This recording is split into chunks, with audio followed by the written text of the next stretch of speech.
Good morning. Y'all go out and round up the rest of the flock and tell them to come on to church. Why don't we stand together and give the Lord a great hand clap?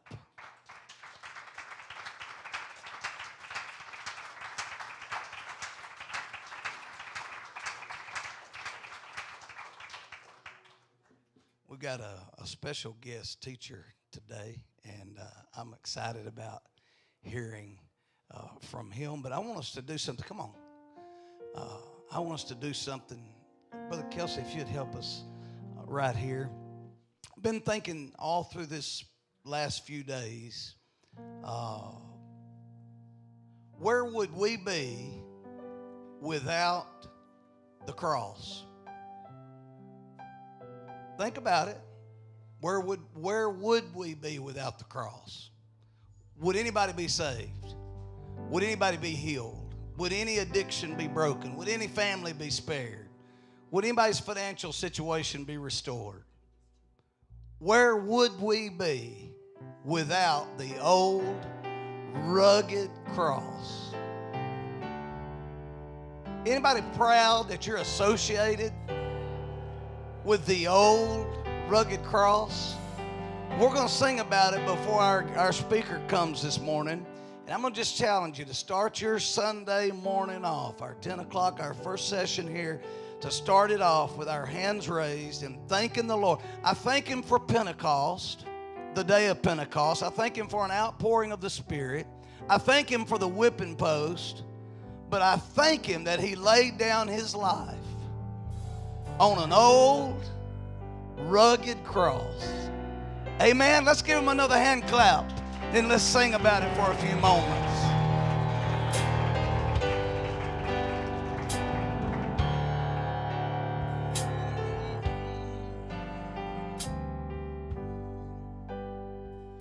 On a hill far away stood an old rugged cross, the emblem of suffering and shame.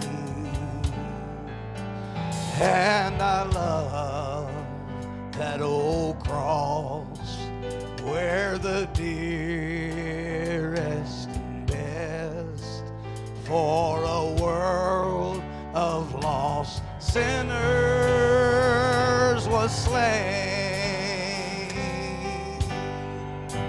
So I'll cherish the old rugged cross. We're going to sing the chorus again. I want you to help me. And exchange it someday for a crown. So I'll cherish the old rugged cross. Oh, till my trophies at last I lay down. Think about that for a little bit.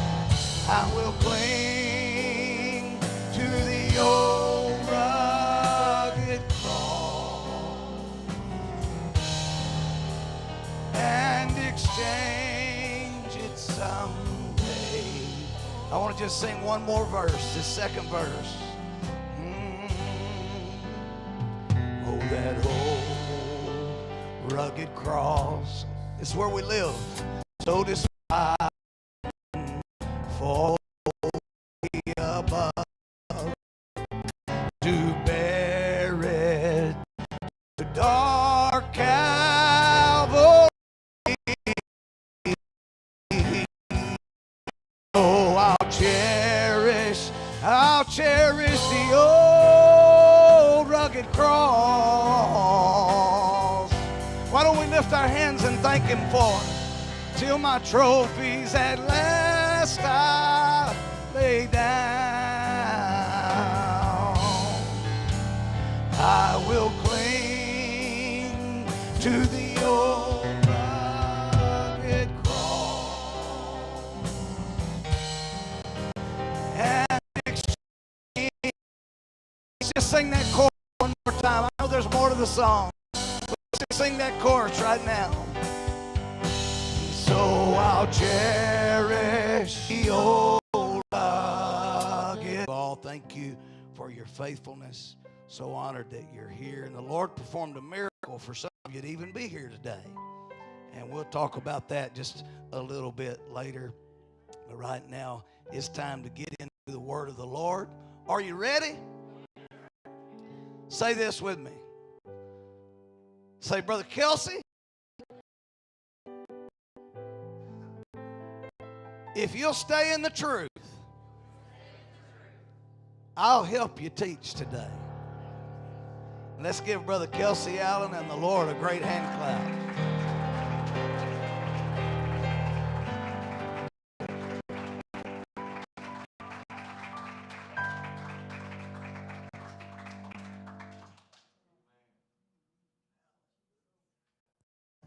Working.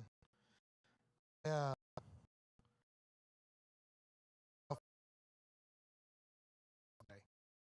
Guys, it's coming out of one. We'll take it on. Lord, help us today. Lord, give me the courage to say it just like I feel. Jesus, let our heart be soft so that we can hear your word and let it have an effect on us and let it change us fruit, Lord. And we'll give you the praise and the honor in Jesus' name. Amen.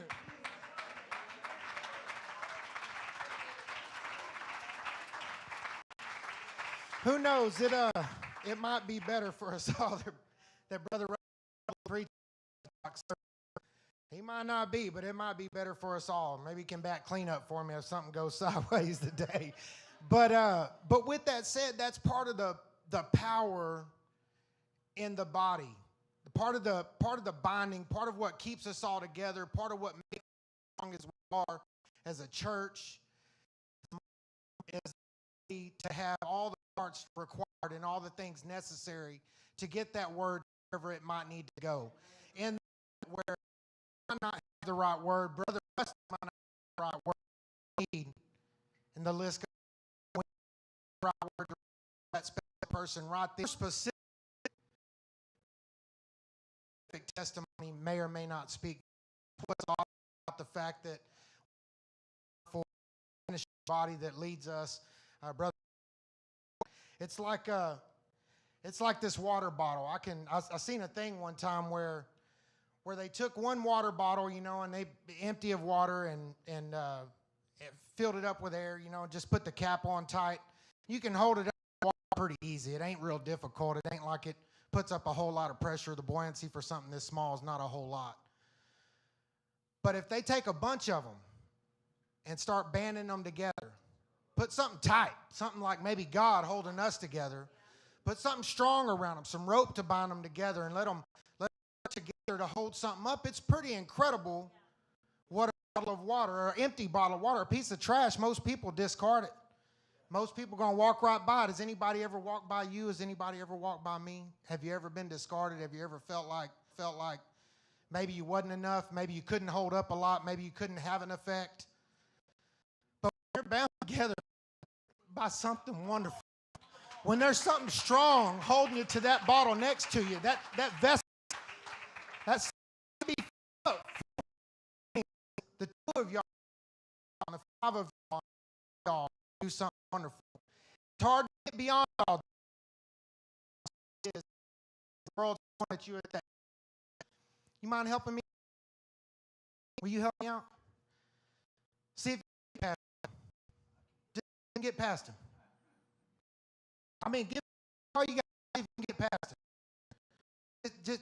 Just see if you can get. Well, if he really put up a fight, actually, I don't know. It might be quite a struggle for a man to hold one man. It might be difficult. It might be a problem. You mind helping me out? You mind helping me out? You mind helping me out? You help me out? You help me out? Come on, y'all. Just form a line right here. In a big war, in a fight, they got the firing line. They got a line of people that band together, and it's important that the line don't get broke. You can't let the line get broke, because if something gets broke, something can sneak through. You can't let something sneak through. You hang on to the person next to you and keep that line strong. Don't let go. Brother Rusty preached one time, don't let go of the rope. Hang on to the rope. Now see if you can get by them now. How easy is it? How easy is it now? You know, y'all hang on to each other. Got God binding y'all together. There's something hanging on to each of you, and you can't turn loose of that.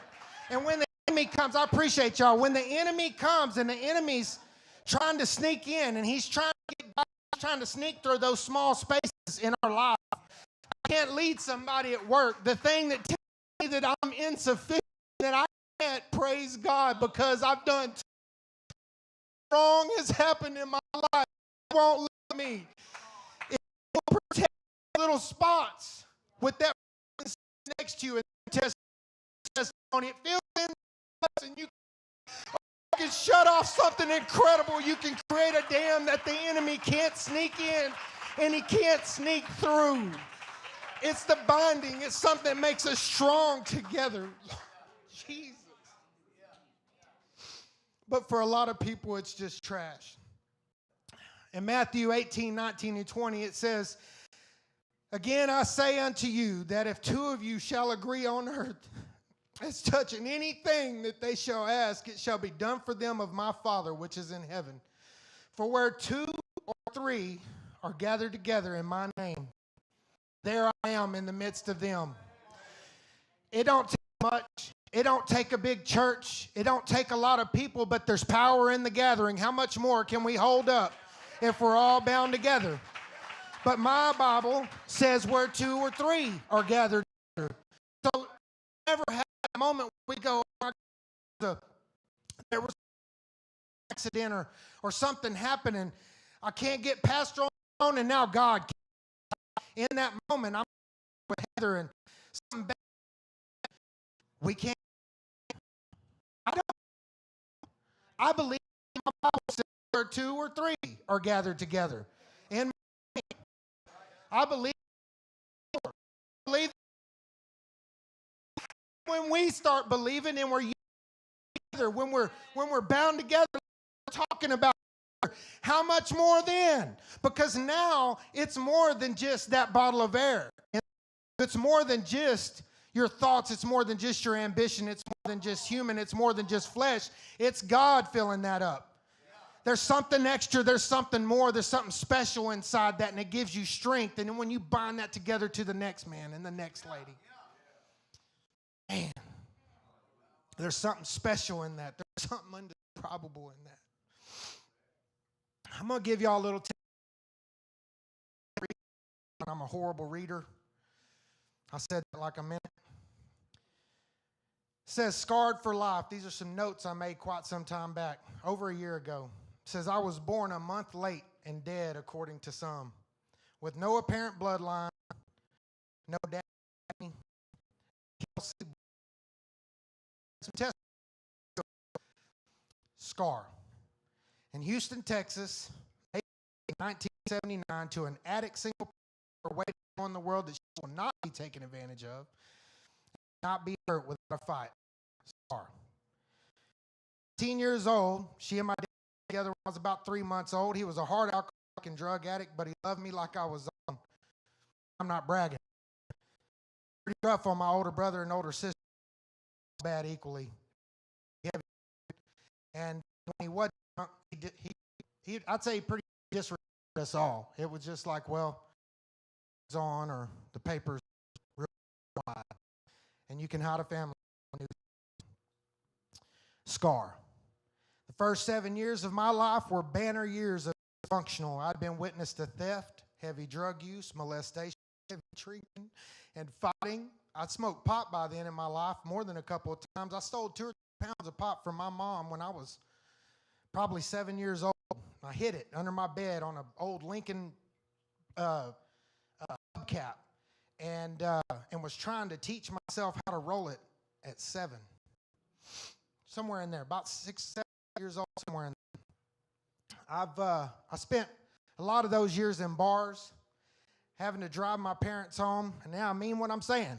I mean it. I'm not making stuff up. I'm telling you, having to drive my parents home when I was that little and that kind of kid hanging on to the wheel, trying to get it done, trying to get it done. There just ain't no other way it's going to happen. Scar. I've woken up to adults in my room, my parents sick from partying. Scar. It was so bad that I told my parents when I was 7 years old. That I really did, and I told them that if they did not let me leave that environment and go live with my grandmother, that I'd tell everybody I could find and anybody that was going in that house. It didn't take long. They cut me loose within a week, and I went and lived with my mama because it was just that inhospitable of an environment for me. I had to go. Scar. Let me tell you, the dead, spirit or physical, matter. They don't produce scars.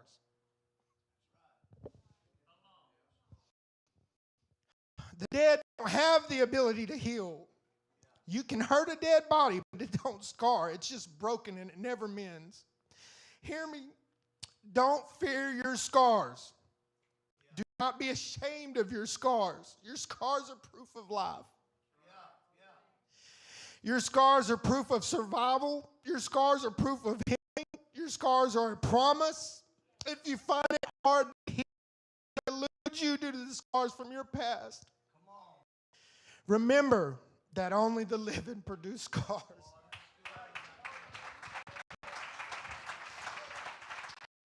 You have a chance. You have a reminder, not a fatal wound. Your scars are grace, mercy, and love. That's what that scar is. When a person is abducted and a ransom is demanded, one of the first things required, one of the first things that they have to do when they demand ransom is proof. If they can't prove a proof of life, where they're trying to take something from, there's nothing to talk about. You can't get nothing from me because you can't prove life. What was the first thing that Jesus did? They knew. He showed a scar. Check it out for yourself.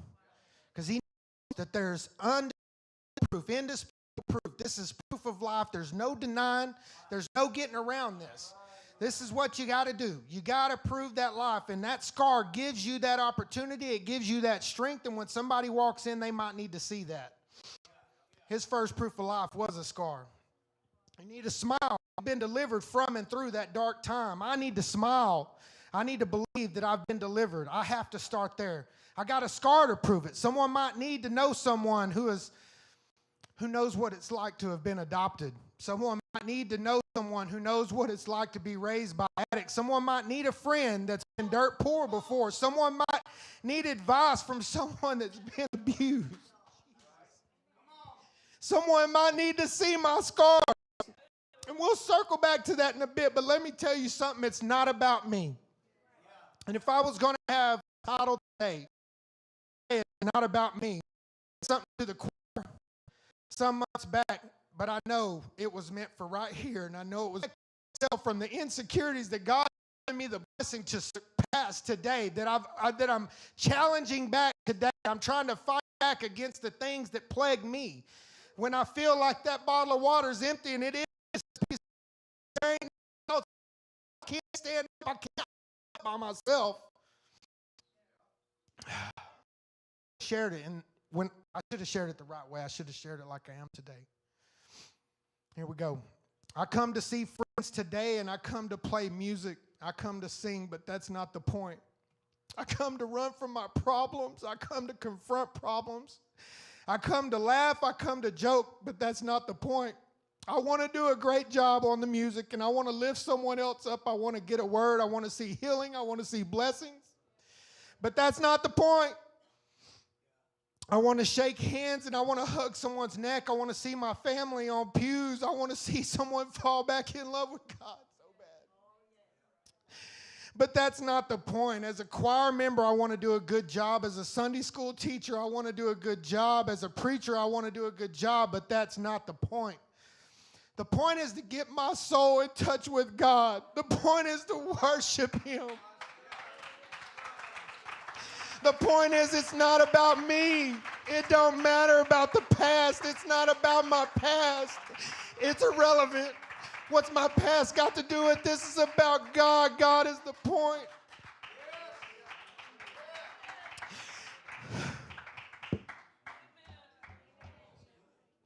God's worthy regardless of the blessing. He's worthy regardless of the handshake that I want. He's worthy. I just need to give the glory to God and get out of the way. But I've been thinking about things like, am I ready? Am I worthy? Am I good enough? So I haven't shared this till now like it should have been shared, because I've been too focused on how I'm positioned in my life, in my walk with God. Anyone else? Anyone else don't sing when you feel like you should sing?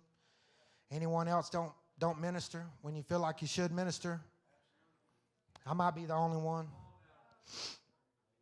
Anyone don't teach Sunday school, whatever it is? Anyone don't help somebody at work? Anyone not extending that handshake when you know somebody might need it, when they're having a low moment? That's your time. That's your time, you know, but we get distracted. We get so caught up in our own self, in our own mind, in our own insecurities, that I didn't extend that hand because what if they took that the wrong way? Oh, goodness. What if I crossed some line? And now I'm tearing things up, and what ends up happening is nothing. And that person walked away with the frown that they had, and nothing lifted up, and nothing changed, and that lesson didn't get taught. That lesson didn't get preached. That word never made it across because of that insecurity in that moment when we really could have stepped out there and gave that. And we know we should have. And in that moment, I know that I feel convicted about that in that moment when I know I should have stepped up. I know I should have done it. I'm worried about how I'm postured. I'm not saying that I don't think posture's correct to an extent, but if I spend my whole meal trying to get where I'm sitting right, I might miss the point and miss the meal. Right? I need to get to what I'm supposed to be doing, which is eating in that moment. I ain't need to be worried about whether or not my shoulders are slumped. Be careful if my elbows get out too wide. Something might happen if you put food in front of me. But I'm all caught up in worrying about, am I prepared enough? Is my mind right? Have I prayed enough? Have I worshiped enough? Do I show up early enough? Am I focused on God or my life or my job? Do I care enough? Am I committed enough? That's a good one for me. Am I really committed enough? Somebody say, you know, what holds us back from doing whatever song that we do or don't try to do? And I don't think it's talent or ability. I think it's commitment. I think commitment's what stands in between us and doing that song at that moment, and what stands in between us and singing in public and having a corner choir singing just an a cappella with a guitar maybe or something. There is no reason, in my opinion, that we can't do things like that. We can't step outside of our realm of our little 3-foot world because it's uncomfortable over here. Things change over here. But I don't feel quite as comfortable. I worked with this lady, and she could speak to people so perfectly. Dealers are a rough bunch to communicate with. They really are, and they expect everything. They want to give nothing. They might very well be some of the cheapest people on the whole planet. And I'm not talking about money. I'm talking about with anything, just naturally built, stingy life and just a persona. And she had the ability to speak through that. She really could. She could break that down, and these people will begin to become bound to her and like her and want to have her around in the moment. And I thought, you know what? That's something I can use. I can take her out on the road. I can introduce her to dealers. And if she'll communicate with them in their environment outside of that 3-foot little block, if she'll get out from behind that desk and she'll come out here and do that same exact thing, our reach is extended. People feel warm when people reach out. Regardless of what my insecurity says, that handshake matters. And if I can get her to extend that same type of personality in their world, instead of them having to come all the way to our world to meet somebody like that, I've won. We've won. We've won a massive step. The business will change behind that one thing. But when you take her out of that environment, it just shuts down. You couldn't hit her with a stick and get her to holler out. It won't happen. She freezes up. It shuts down. Her lips might as well be sewed shut. She'll stand in the corner and shake the whole time just about, and almost has a panic attack. And really all we're trying to do is say hello. How you doing? And it's not her world. It's not her environment. She's not comfortable getting out of that. And I'm telling you, if we want to be successful outside of work, throw work away. If we want to be successful in church, we got to get outside of church. I'm not saying leave church. I hate giving disclaimers, but I'm going to tell you that's not what my point is. My point is, if I'm talking only to Brother Sneed, and we're the only ones talking about God, just right here, and we believe all the way, but we keep it right here, somebody's been cheated. And in my opinion, I've been a part, and I feel convicted about not spreading that out to that next person that might not be sitting next to Brother Sneed. I got to get out of my comfort zone a little bit, and I got to meet that next person and that next person. And then that person might be the guy or the lady that can get to this person. I got to spread out a little bit, but if I keep myself in that box, if I keep myself sewed up right here, and I don't ever bind myself to those other people like we talked about earlier, it's an unsuccessful situation, and you will always die right there. That's exactly how big the church will get if we don't ever step outside of that. I'm not saying I'm going for a big building. I'm saying I'm going for souls, right? I'm going for more souls. And if I keep it right here, we might win too. We might not. Head might not be in the right spot if that's all we're doing. And that's commitment for me. That's breaking through that barrier, that's stepping outside of that insecurity. Is it about God or me being up here today or playing the drums or speaking? What do people think about me? That's them insecurities will sneak into my mind. Brother David said it perfectly a while back. He said, the devil will want us to pay attention to the struggle, to stay focused on ourselves and our problems and not God. And I tell you, that's exactly what I've been doing. The man was speaking right to my heart in that moment. He was talking to me. It was preaching to me, and he was ministering to me. And it was helping me realize and helping me. That was a big kick, big, huge blow to that brick wall that I'd built up around that want and that need to minister to other people and to lift other people up and tell somebody I love them and step outside of my 3-foot world and do something more and change the environment around me. And I bottle it up so much because I don't want to be, contrary to popular opinion, I don't want to be a center of attention. I can't stand it. I really would prefer not to. And at the same time, I feel this huge need to tell people wonderful things, just positive things. It don't got to be something special, because nowadays it's not special to say something positive. It's actually maybe even negative to say something positive, which is redunculous. Makes no sense to me. But I've been doing that, and I've been forgetting that it's not about me. There's no way, the truth is, there's no way I'll ever be ready enough. I'll never be worthy enough. We're talking about God. Let's get outside of our head a little bit. Let's cast off that self-reflection and that narcissism and all the things that go along with that, and let's realize that it's God we're talking about. There's never going to be enough. I'm never going to step outside that far. I might as well get over it. That's Lord, that's Savior. He gave his life for me on a cross. How could I ever do enough? There is no such thing. The truth is, there's no way I'm good enough. I'm not prepared enough. I'm prayed up enough or worshiped enough, committed enough. But he's worthy either way of my attempts to be those things. He's worthy of my trying. He's worthy of that want and that commitment to try to do those things. He's worthy of every second of that. Every bit of it I can give, he's worthy of those. But I get so caught up in my head about me and where I'm at and what I'm not doing good that I don't even make the attempt at all, because I'm concerned about whether or not the attempt's going to be right. Nothing happens. We just sit there. And not sharing our words is a tragedy if you got something good on your heart. Not sharing that positivity, not sharing that testimony that life gave you, not letting someone understand what that scar means for you, what that represents, what that testimony, what you overcame, what your body overcame, what God overcame for you in that moment. Not sharing that's an ultimate tragedy. Our words are so powerful. If a word or a burden, an idea, a concept that could have helped that next person is not given and that connection's not made in that moment, I've stood in the way and I've done wrong. But even so, God's hand's not shortened by It's not shorter because I didn't get the word out.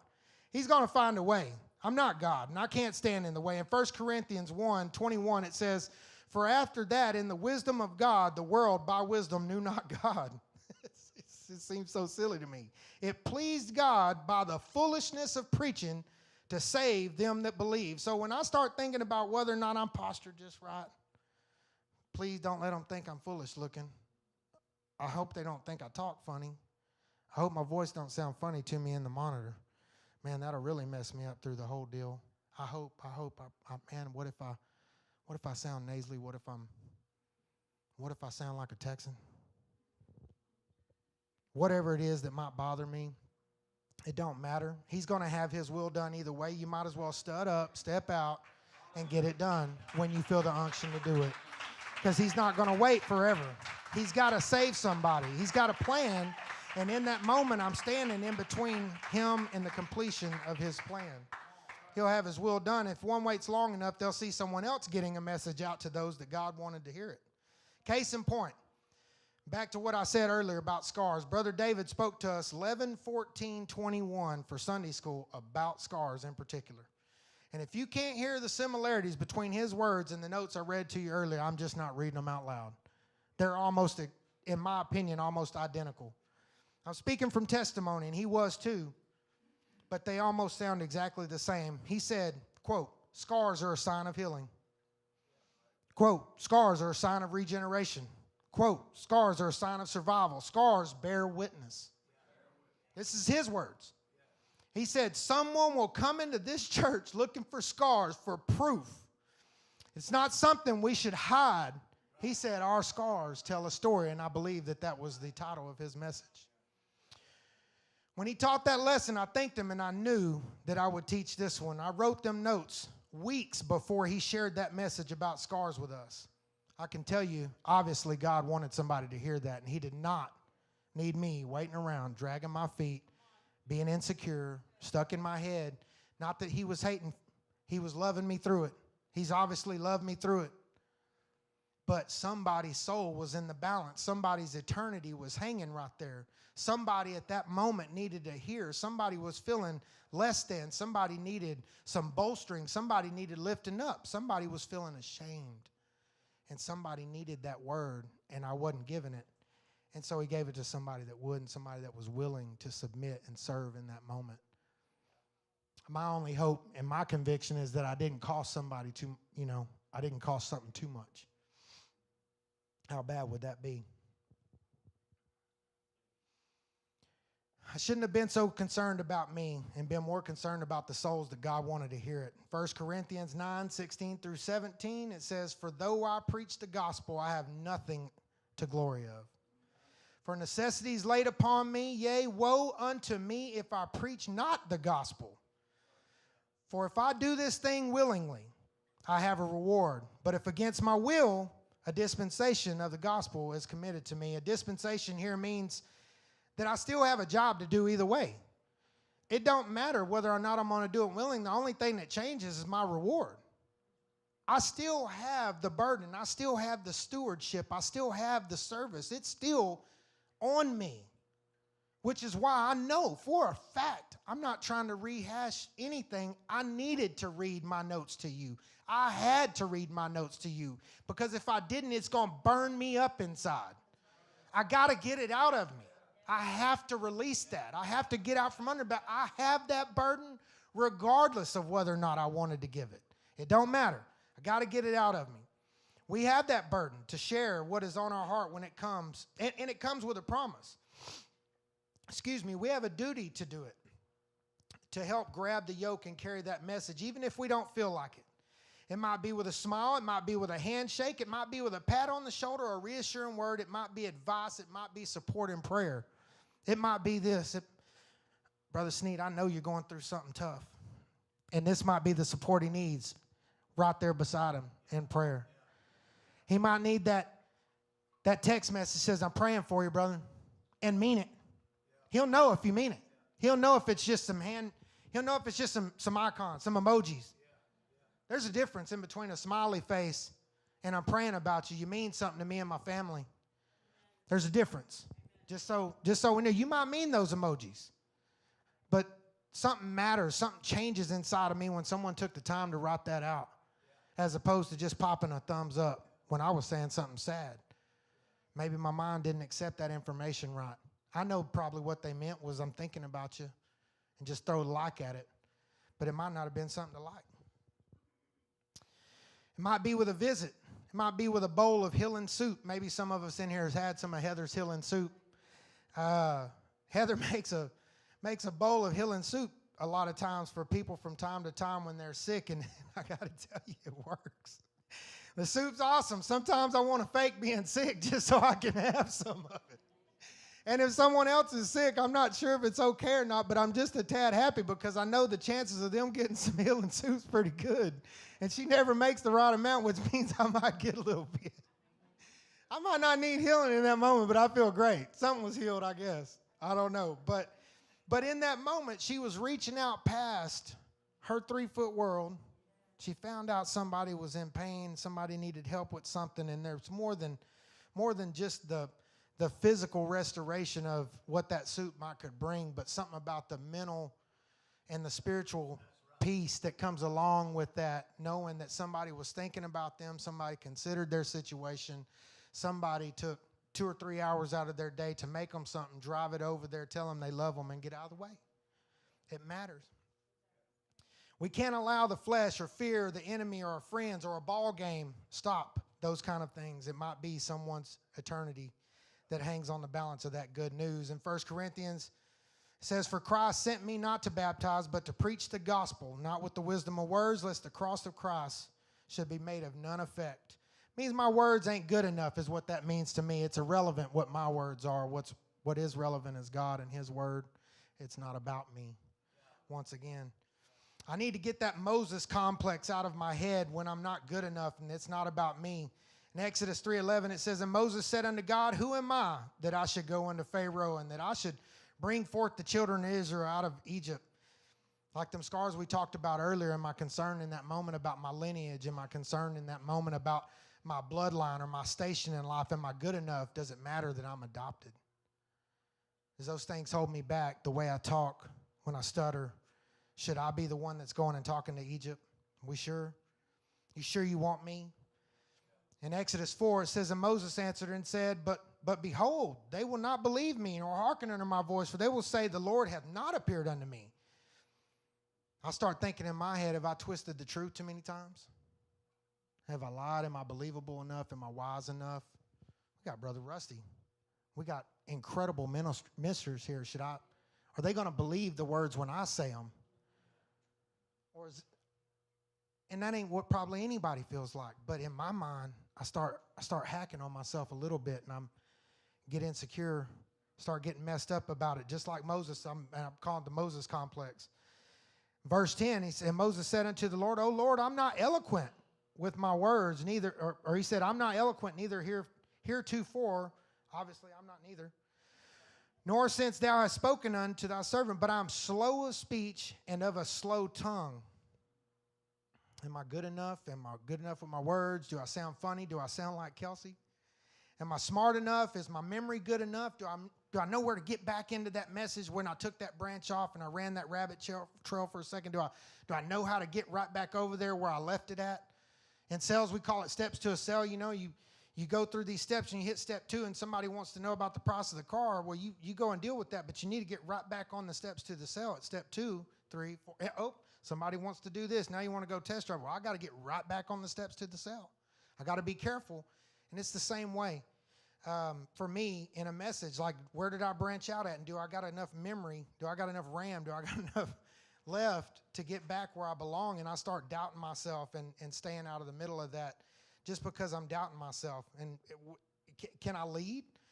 But the truth is, if God has ordained me to speak and put something on my heart, I need to share it and I need to do it. And what if it ain't here at church? Do I lift others up at the store? Do I lift them up at a drive-thru? Do I smile at folks? Do I high-five people? Do I reach out to people to lift them up with purposeful intent? Do I give them what I got? Can they see in my heart that I am reaching out to them for nothing other than to just say hello? To just be a good person in the moment? Am I giving them a Christian? Am I giving them a believer? Am I giving them my joy unspeakable? Am I paying it forward? Or am I just keeping it bottled up, just sitting right here on the pew? Am I staying in my own little 3-foot world? In Exodus 4:14, it says, and the anger of the Lord was kindled against Moses, and he said, is not Aaron the Levite thy brother? I know that he can speak well. And also, behold, he cometh forth to meet thee, and when he seeth thee, he will be glad in his heart. We talked about earlier, it's not about me. God has a bench. He's going to find some way to get that word out. If you won't give it, he's going to find somebody that'll give it. A willing soul going to be there. But the truth is, something's still sacrificed in that moment. What if Brother David could have been preaching somewhere else when that message should have been delivered, and somebody else could have been getting another word? How many people's time had to be sacrificed to accommodate what God wanted in the beginning? And I should have just gave it when I got it instead of costing us all. But he needed me to be here, and I needed to get over my insecurities. And, we all got the better of it anyway. Brother David delivered an awesome message that day, and for sure, better than I ever could.